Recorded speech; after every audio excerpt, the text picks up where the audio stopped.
Once upon a time, in a faraway land, lived a kind princess named Snow White. She had hair as black as night and skin as white as snow. Her stepmother, the queen, was jealous of Snow White's beauty. The queen had a magic mirror and asked it, "Who is the prettiest in the land?" The mirror said, "Snow White."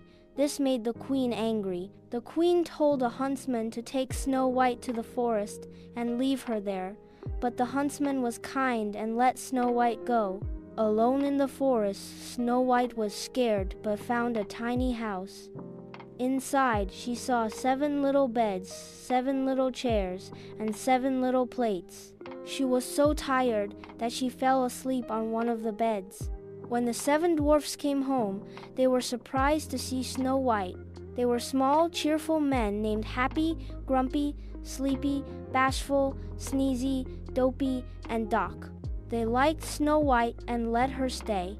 Snow White cooked and cleaned, and the dwarfs worked in their mine. They all became good friends. One day, the queen learned Snow White was alive. She disguised herself as an old woman and gave Snow White a poisoned apple. Snow White took a bite and fell into a deep sleep. The dwarfs found her and were very sad. They placed her in a glass bed in the forest, hoping she would wake up. A prince heard about Snow White and came to see her. He saw her kindness and beauty and kissed her gently. The magic broke, and Snow White woke up. The dwarfs cheered, and the prince took Snow White to his castle. They got married and lived happily ever after. The queen's mirror never lied again, and the dwarfs visited Snow White often. They danced and sang, filling the castle with joy. Snow White never forgot her friends, and they all learned that kindness and love are stronger than any magic.